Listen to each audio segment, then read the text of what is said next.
Good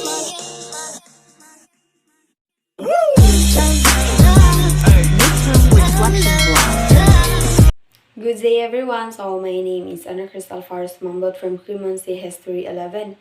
So this is my second vlog for the midterm. So now I am here again to share my reflection for the midterm topics.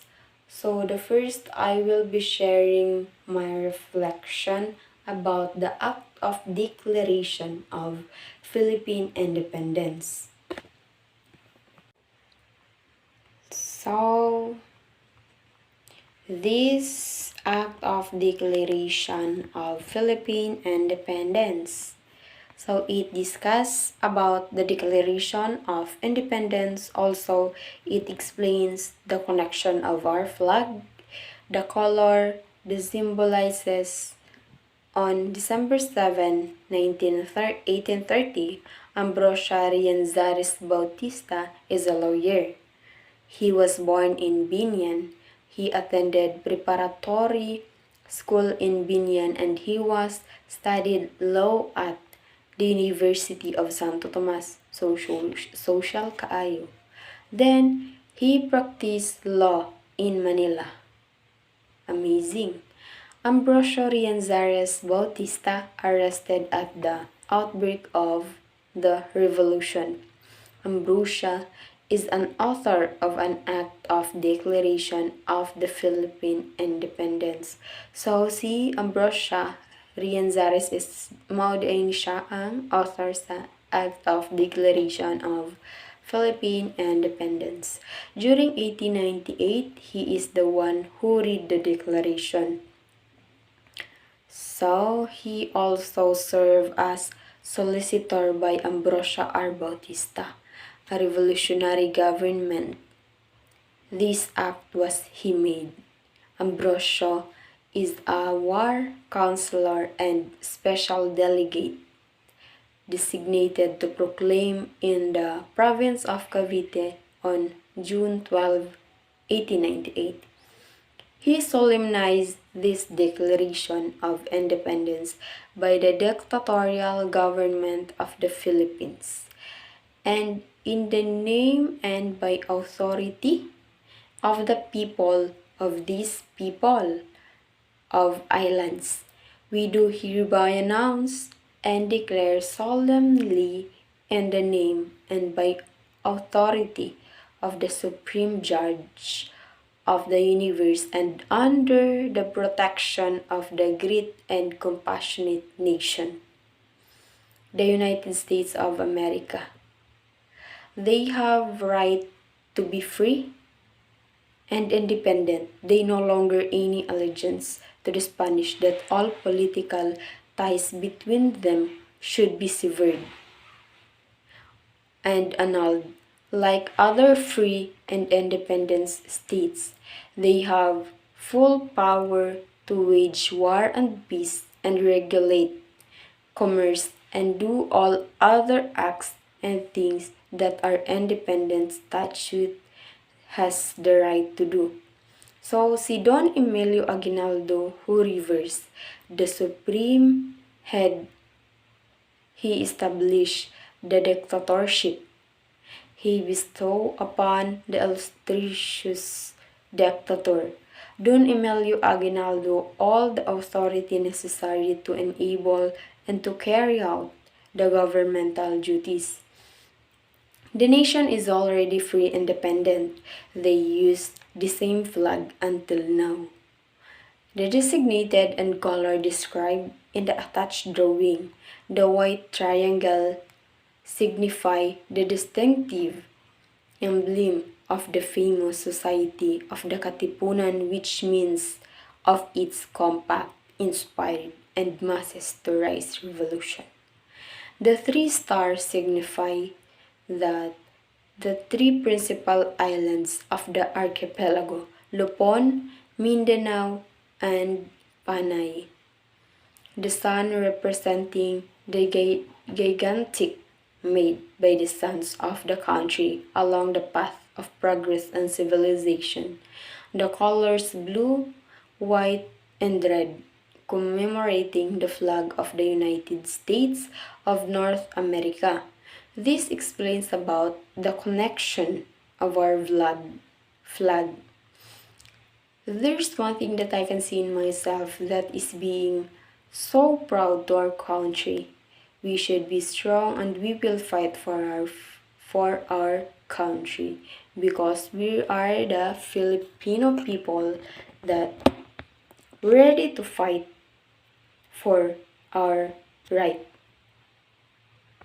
Okay, let's move on to 1899, the Constitution of the Republic of the Philippines. So, diri nga mode, gigamitan nina ko siya og mirroring. So, it discuss about the Republic of the Philippines, titles and articles.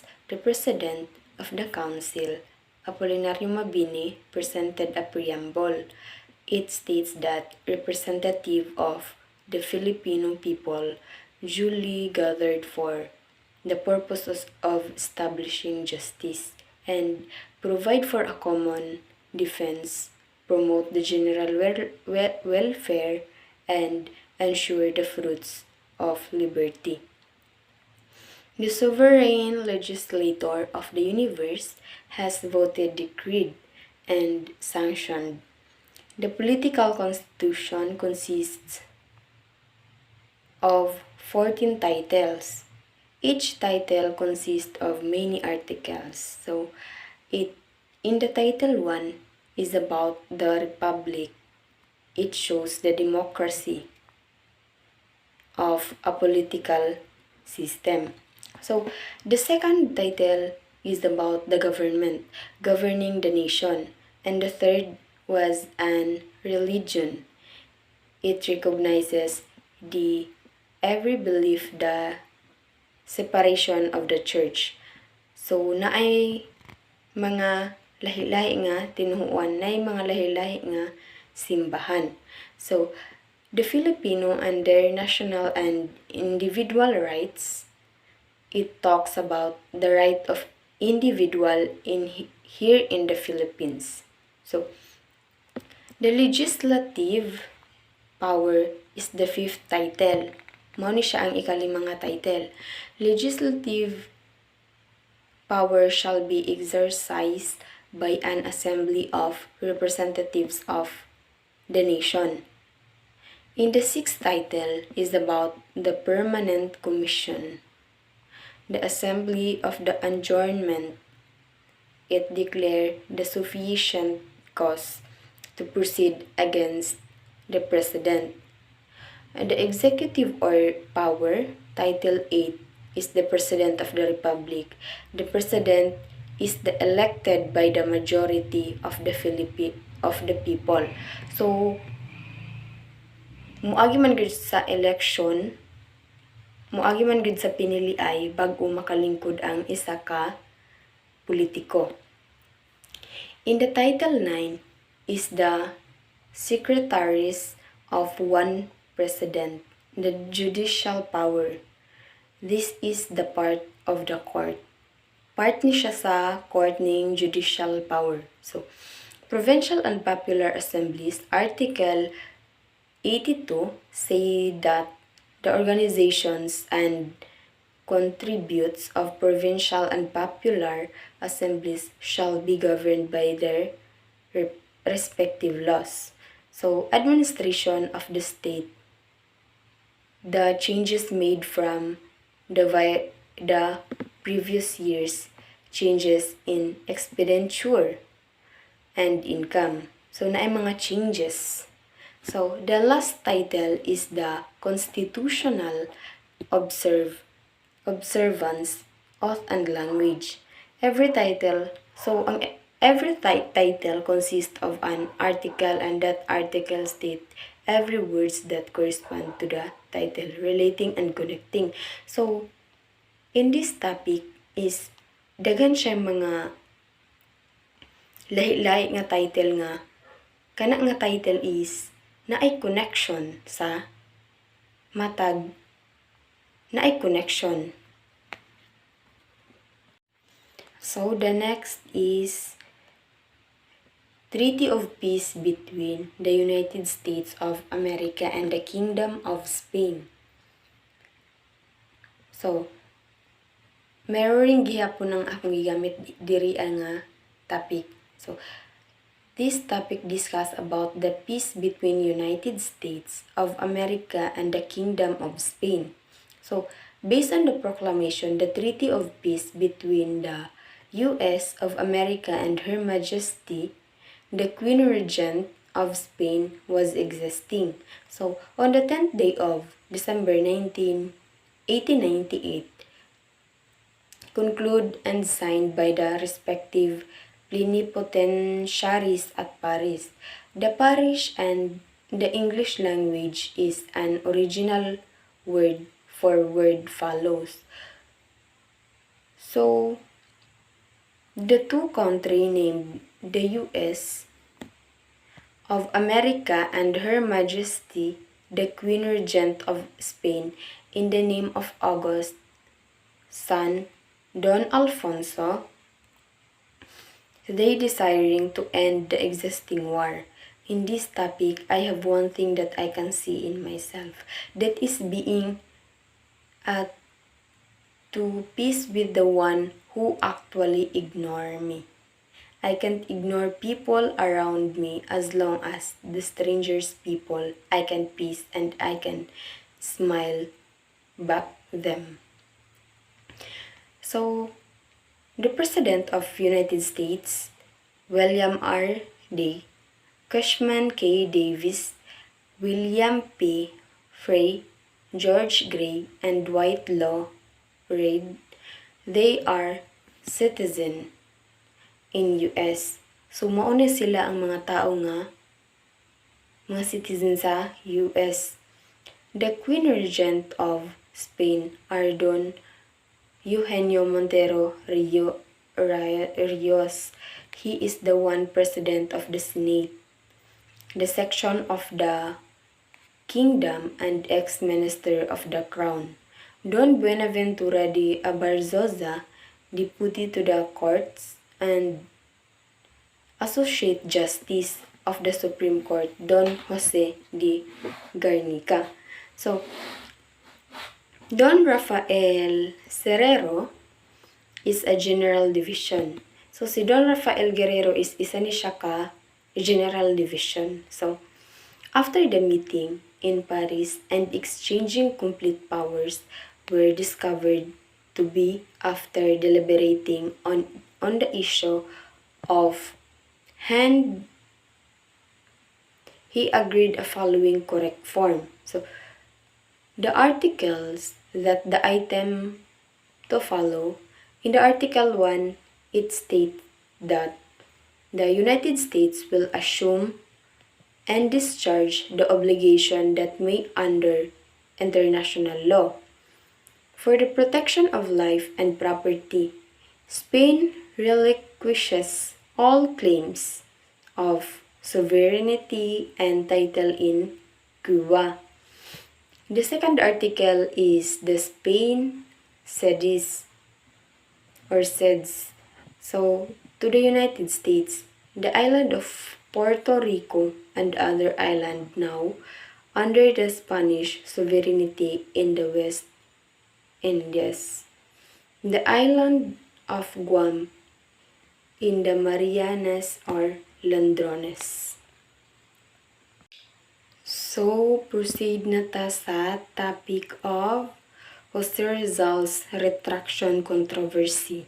So, mirroring gihapon ang mode nga akong gigamit. So, it discuss the retraction of Rizal. There's one thing that I can see in myself, that is being proud to be an Catholic. So, in my present, I will not stop praising God because this religion is really accustomed to my family. The retraction of Rizal may help and brings courage to the male, especially the minor age. No matter how hard it is, the retraction of Rizal give an overstatement. So there's another eyewitness account presented in Marcos' report about the manuscript. So in Rizal prison, there's events occurred that is a cell prior to his execution. So it includes a member of specifies. It is used to support or refuse the allegation that Jose Rizal reverted to Catholicism. So, and repudiated his being Catholic beliefs. Moreno is a journalist. This story may be more objective than previous ones. He was the Catholic priest. He was in Fort Santiago. The different reason than most people.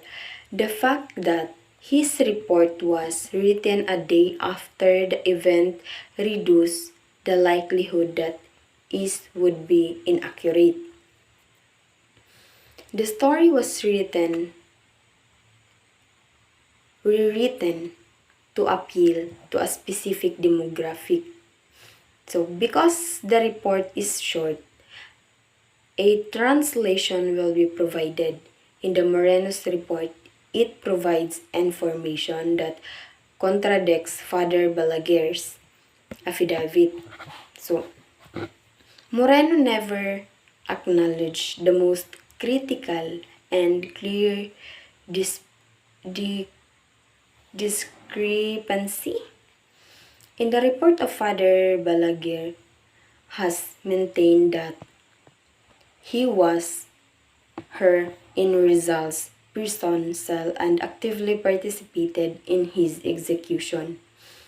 Father Balaguer treated his testimony as historical truth and used him to prove their point. In the primary source, Father Balaguer was attacked by the Masons. They never mentioned Balaguer's story. Others questioned his claim of being a witness to the incident. Father Balaguer declared that he talked to Rizal at three times on December 29, 1896. He also presented the retraction template to Rizal, but the letter did not sign during a meeting with Father March and Villancharo. So there's a lot of things that was talking about Rizal and Father Balaguer's. So next is Convention between the United States of America and Great Britain delimiting the boundary between the Philippine archipelago and the state of North Borneo. So it discussed about the convention between the United States and the boundary between Philippine archipelago and the state of North Borneo. The President of United States of America and His Majesty, the King of Great Britain, Ireland and the British dominions beyond the seas, Emperor of India, have resolved to conclude a convention for the purpose. The state of North Borneo, which is under British protection, has also come under their protection. The treaty between the United States of America and Spain, signed of Paris on December 10, 1898, was established a line separating two islands. In the North Borneo archipelago, the line runs along the meridian of longitude 119 degrees east of Greenwich and the parallel of 4 degree 42 minutes north latitude. So the Philippine islands and intervening island are to be surveyed and mapped. The boundary between Mangsi Great Reef and Little Bakugaan is to be drawn along the parallel of north latitude with the meridian of longitude of East Greenwich. The Philippine archipelago and the state of North Borneo are to hold sway over all islands and rocks traversed by the line of contact between the Pacific Ocean and the Indian Ocean. So, if there is any such thing as such a line in the future, the treaty between the United States of America, the British Empire, France, Italy, and also Japan, limiting naval armament, signed at Washington on February 6, 1922. Provided that treaty is still in force at the time of such cession, sale, lease, of transfer. So, we are here in the Philippine Source Book, Topic 5. Apil ni siya sa midterm nga topics. So, Topic 5 is Letter of Henry Thompson to his parents. So, based on the topic, it discusses about the letter of Thompson to his parents.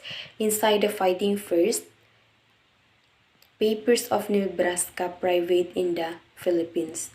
The book is by Thomas Nielsen. The book consists about the war in the Philippines. So, the war is a collection of letters or diary entries that is written by Private Henry O. Thompson. So, si Private Thompson was born to Danish immigrant. Also, Thompson was born immigrant parents. Immigrants po ang parents ni Thompson. The materials were donated to the museum by the family of Thompson after he died. Henry Thompson left his farming life to join for the specific war. He is the 1st Regiment Nebraska Volunteer. So, kani si Henry Thompson is kanang gilakwan niya ang iyang pagka-farmer para lang mo-volunteer sa Regiment Nebraska. The letter of Henry Thompson, they were not edited. Despite of grammatical mistakes, the unedited version more actually conveyed to the speaker's voice. On February 4, 1899, Thompson said to the story of their business that he had a run-in with the Filipinos people. So, the story of William was backed up by the letter of Grayson's that has been used. There's one thing that I can see in myself, that is being so proud and admire to Henry Thompson because he is the 1st Regiment Nebraska Volunteer. It is very difficult for me to left what was my work. So, pero kani si Thompson is gibiyaan jud niya ang iyang kanang mga nakasanayan na trabaho para lang mag-volunteer sa Nebraska. So, as a youth, I am so impressed to his life because he coped to left his being farmer to enter the 1st being volunteer of Nebraska. It is not easy to leave the 1st being farmers, but the 2nd he chose is very worth and vulnerable. So, he is a very strong person and he is very confident and interested to be the part of volunteer of a Nebraska fighter. He is a kind of person that is very smart. My heart melts when I read the letter of Thompson to his parents. He narrated that he do after left his being farmer. Being a youth, I see a million reasons why Thompson chose to be a volunteer of Nebraska. He gives courage to the youth and reason to stand up and step forward. So, mura siya good model, good ni siya si Thompson. Because, the next is President William McKinley's prayer. The discussion being discussed is about the prayer of President William McKinley's. So, McKinley was a devoted Methodist Christian. He was a president during the Spanish-American War on 1898. He discussed about his opinions with a Methodist minister. President McKinley was able to do it because Governor Howard Taft is a close friend who allowed him to write about the Philippines. He was encouraged to write about his 2 years of staying in the Philippines. On the November 21, 1899, the group of the American Methodist dignitaries visited him at the White House. The excerpt gives to the insider's view of how the President McKinley arrived at his decision. Homer C. Stans was made a piece of an excerpt. Stans is a pioneering missionary of Board of Missions of the Methodist Church in U.S. So C. Stans claimed that the United States around do exist. The Philippine Islands praying for the good concept, and it would be a good idea for the insiders. The island should be appreciated through the lens of Christian zeal. President McKinley faced the question that was confronted with the situations. He pursued the opinion from all sides. McKinley's doing speech to a group of priests, the fullest unofficial statement he ever made about how his personal decision hold to the position came about. So, based on his statement to a group of priests, it explains how the islands were reached. General Rusling is one of the committee members. President McKinley's present the resolution to their members in the collaboration with Bishop Thomas Bowman. President Stans is really strong person because he faced the question. He did not retreat at all of the priest. Being president, he acted as to all of her members. As the leader, he always made a conclusion to every situation. That kind of leader is so faithful to everyone. Because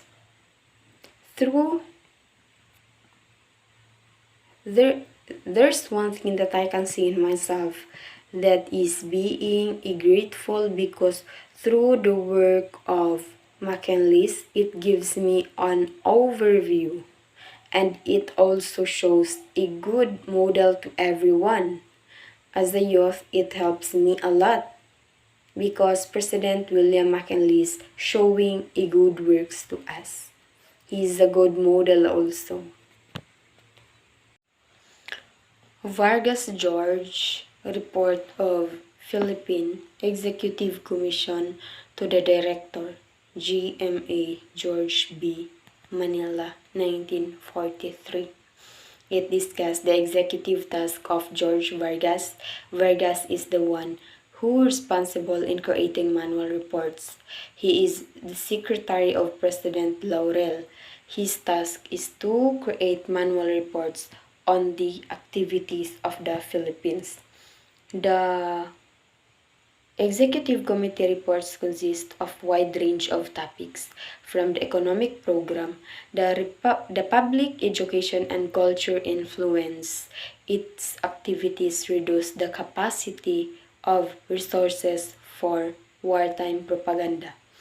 The excerpt shows the provisional government's efforts to use education and public resources that depicted. The language that included as the provisional government is the Japanese and Filipino language. Diverse specialists the Filipino and Japanese culture as well as the propaganda films deployed to convey the concept of a broader imperia by spreading the cultural activities such as lectures from different experts on Filipino and Japanese culture and propaganda films. There's one thing that I can see in myself, that is being blessed.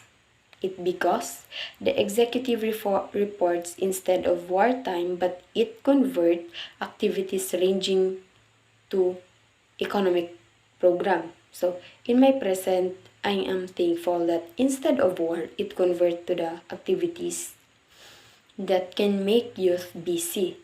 It shows a good work here in our locality. Most of the youth are busy for the sports. A lot of youth will truly exist to enter every activity. So, mas may panikuan no, kining sports is murag daghay interesado nga mo apil. Kay tungod dili man siya makadaot, maka dungag siya exercise atong lawas. Okay, proceed. So we are here in letter of President Quezon on 3-point policy for Mindanao and Sulu, October 1937. So it discussed about the letter of President Quezon, which was written by George Vargas. George Vargas was made by the letter in the paper that was President Quezon respond to him. The Sultan Ombra Amel Bangsa is a member of the Sulu Assembly. The letter was sent by Amel Bangsa. Mindanao and Sulu are under the control of the Philippine government. On 1899 to 1980, George Vargas is a lawyer and diplomat. He is the executive secretary from the year 1936 to 1941. After all, George Vargas became a Secretary of National Defense, so na-promote siya. The Amel Bangsa agreed to the policy of giving a broader power to the Commissioner of Mindanao to have a more authority. The Sulu is in charge of administrative issues, and it serves as the administrative affairs overseer. In Mindanao various regions, their several titles are existing. The letter consists about the consultation on the appointment of army officers as the Moro provinces. There's one thing that I can see in myself, that is being confident to express my concerns when it is needed. In the past years, I am really willing to raise my concerns of every program or writing a letter that express my concerns. That's all for the midterm reflection vlog. Thank you for watching.